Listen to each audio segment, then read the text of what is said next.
Electric Adventures here with a little pick up and play video.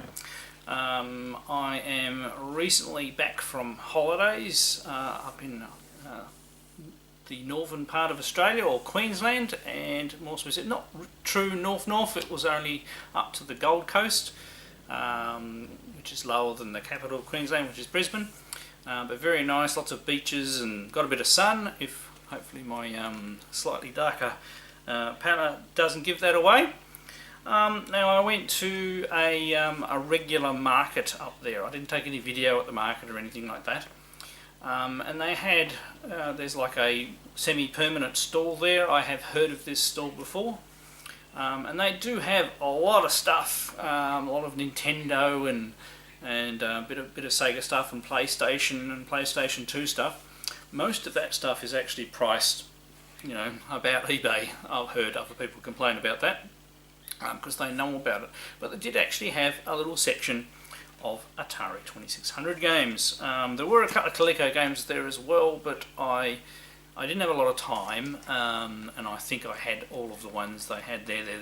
They're all the common Australian ones, because what happened back in the day when the big crash and everything like that, in Australia a company started up called Hess, and they basically imported just the cartridges and packaged them up here in Australia and sold them. And they sold them from quite a few different providers. And they did it for the Intellivision, the Coleco and the Atari 2600. So sometimes you come across little cases of stock.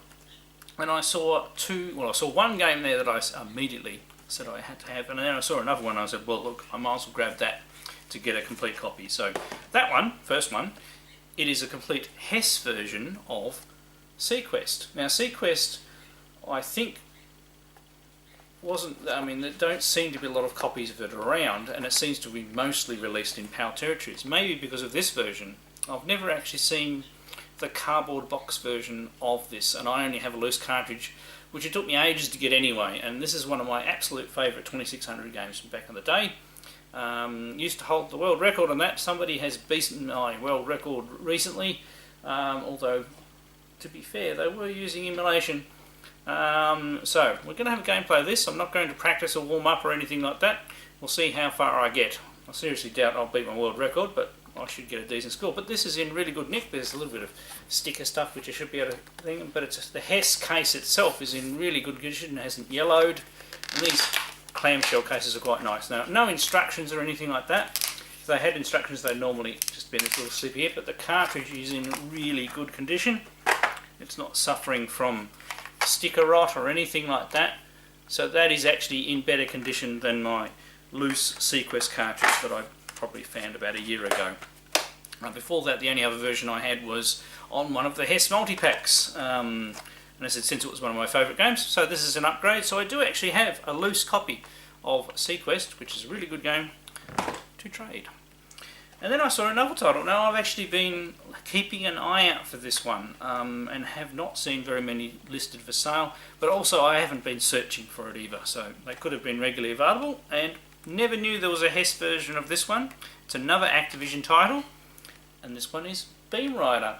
Now the Atari 2600 version of Beamrider, never played it back in the day. I've heard a few things about it, and Beamrider is actually very consistently converted across systems by Activision. They did a very good job of it, and I've heard that this version is quite good. So I'm very much looking forward to giving this one a good play. Alright, so without further ado, and I know these gameplays are going to last a little while because I'm actually quite good at both of these games, let's go give them a play. Right, so here we go with Seaquest.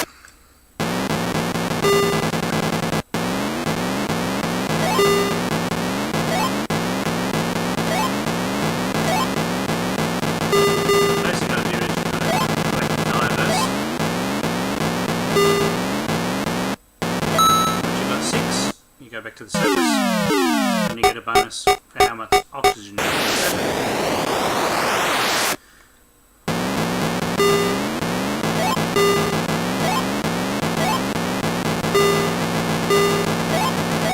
Hold the power button down, so a bit like me with thumbs. The thumbs are actually working.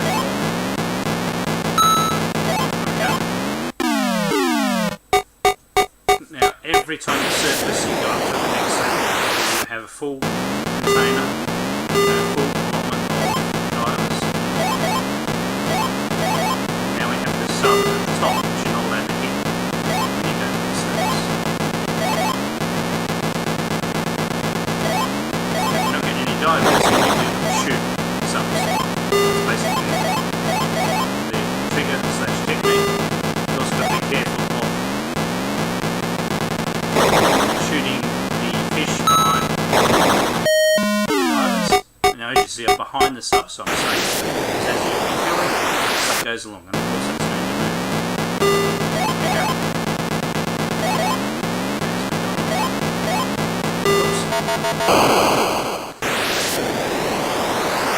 Okay. But if I make mistakes, right? Be careful you don't shoot the fish before you got the diver on the diver will turn around.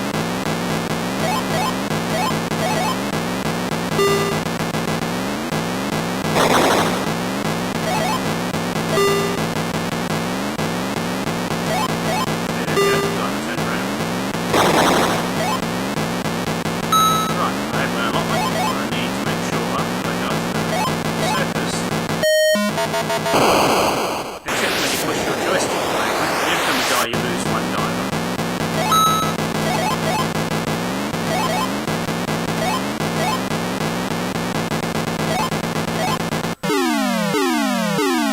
Right, every 10,000 points you get a effect. So it's quite a simple formula. And it's harder than you think. The mobbing of the fish makes it harder to hit them.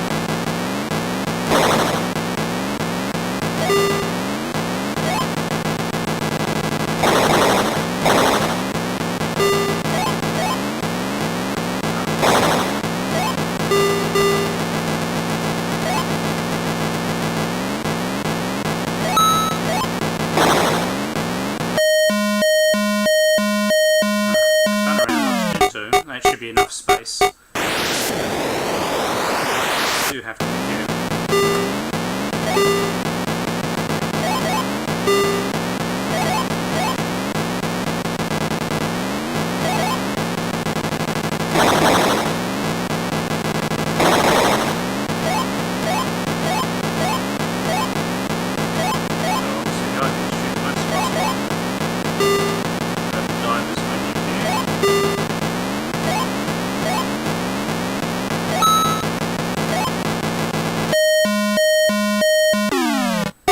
Don't worry too much about how much oil you have some.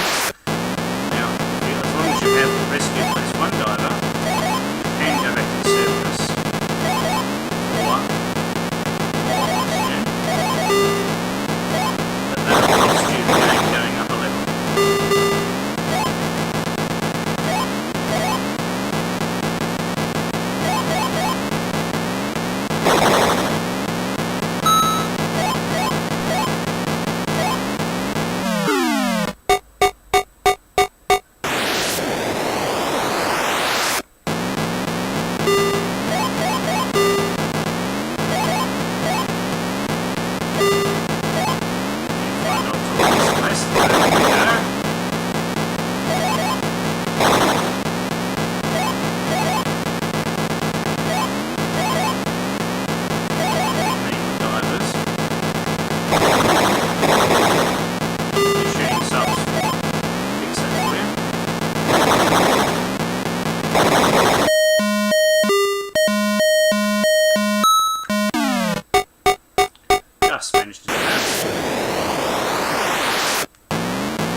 And every time you die, you should die as well. What are you doing?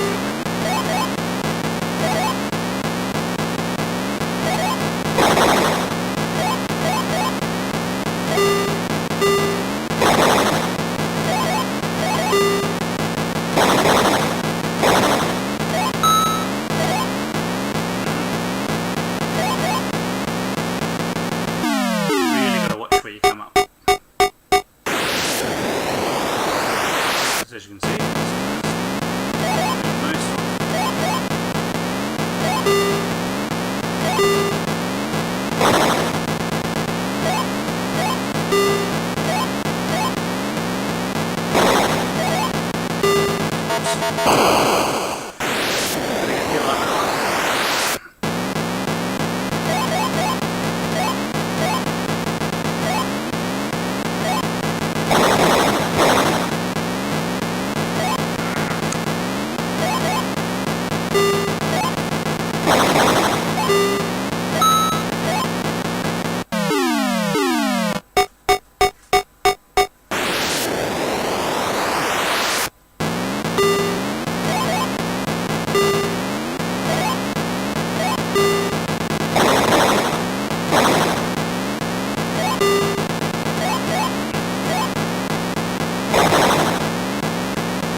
there's 100,000.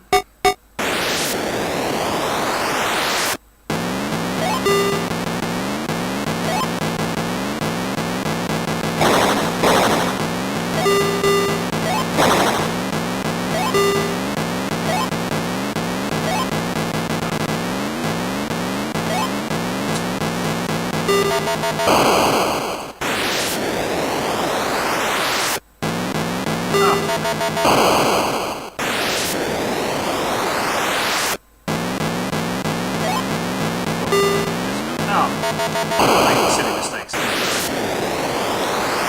Certainly not going to be a high score.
Well, I am out of practice. 145, 270.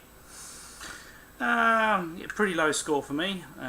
We're talking up in the 240,000 for the record, so not a bad score. As you can see, the score accelerated quite a bit there as we got into the later levels. Alright, I shall have a break for a little bit and then we'll play Beamrider. Right, here we go with Beamrider. I haven't had a practice game or anything like that, so we'll be discovering this together. Just reset to start.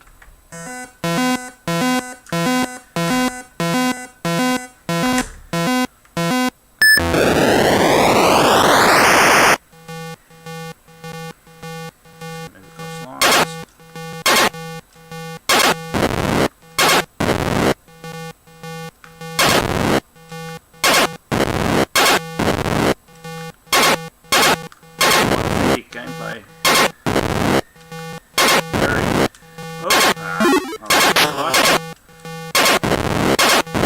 I'm quite impressed. This is playing very similar to interesting sounds too.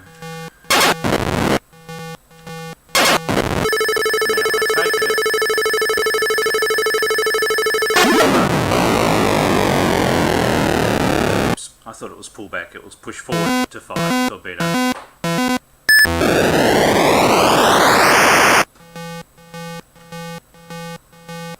you got the rocks to deal with.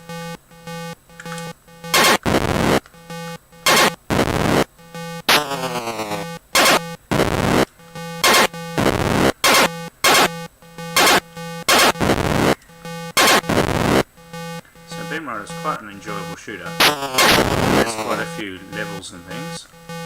Oh, extra life, there we go.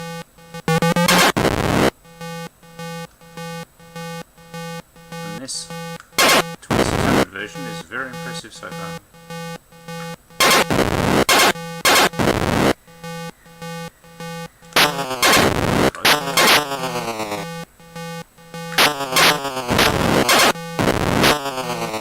If you don't skip onto a line that has something.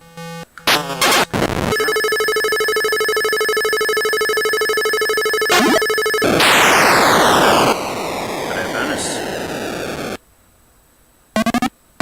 We got bonus for each missile and lives. As I said, this is very, very impressive for a 2600 game.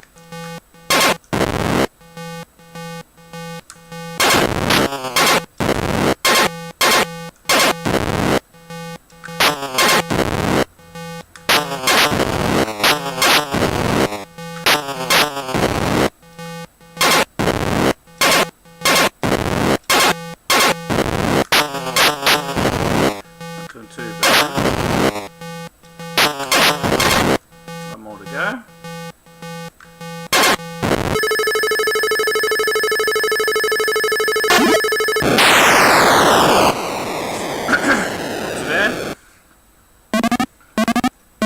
I don't think the scoring is quite the same as the other, but still very, very impressive. Now, there's that. That was there were points. Tweeters or whatever they're called.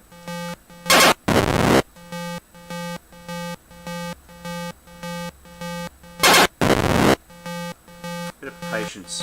Optimus Frango.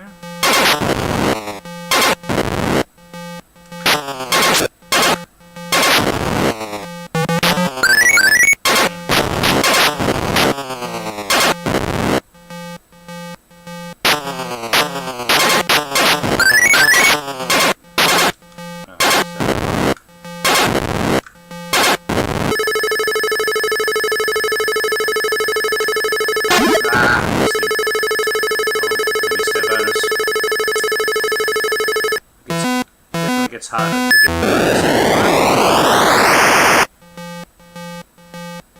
the next level.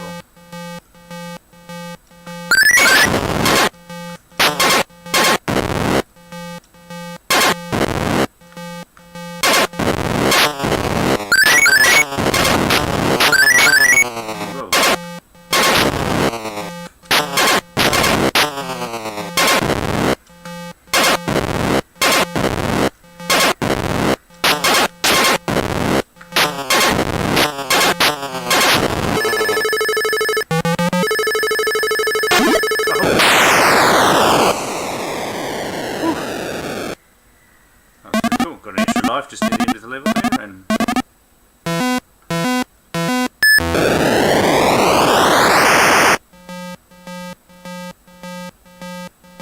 yeah, you get those. This is where it really starts getting hard.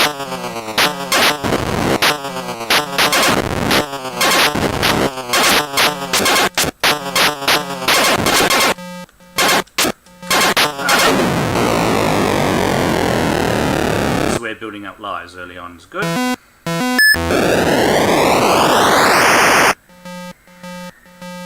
more to go. Missed him.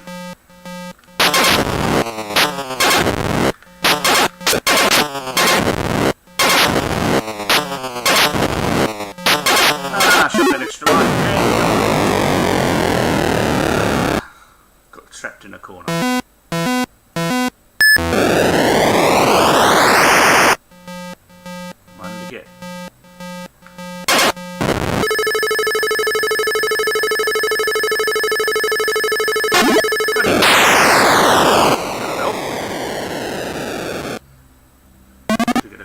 For that. Got an extra life, I think.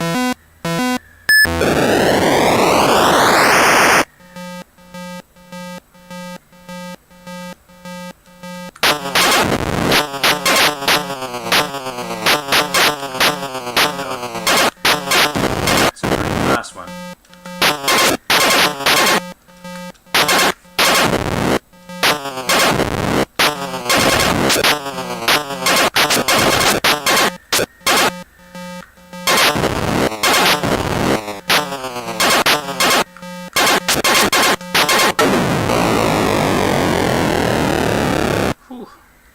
I do love the sound of X in this version, and it's playing quite fast.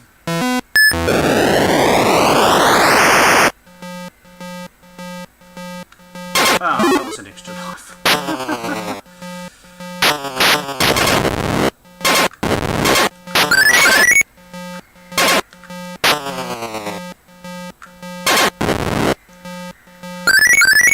Missed.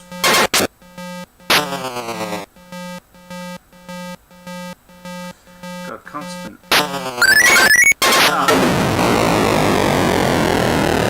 life.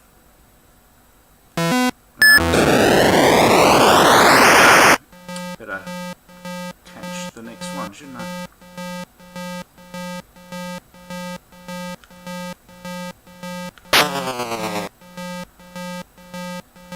My goodness.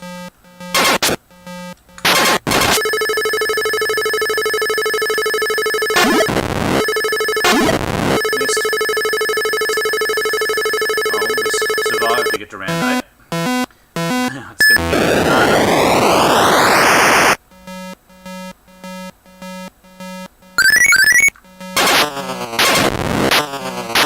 And it got me.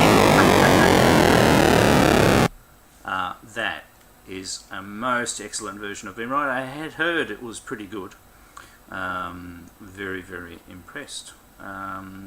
Excellent. 2 games. I mean, obviously I already had Seaquest, but it was one of my favourites, and it's lovely having a complete copy. And to finally find a copy of Beamrider, really stoked about that. So hope you've all enjoyed these pickups and gameplays.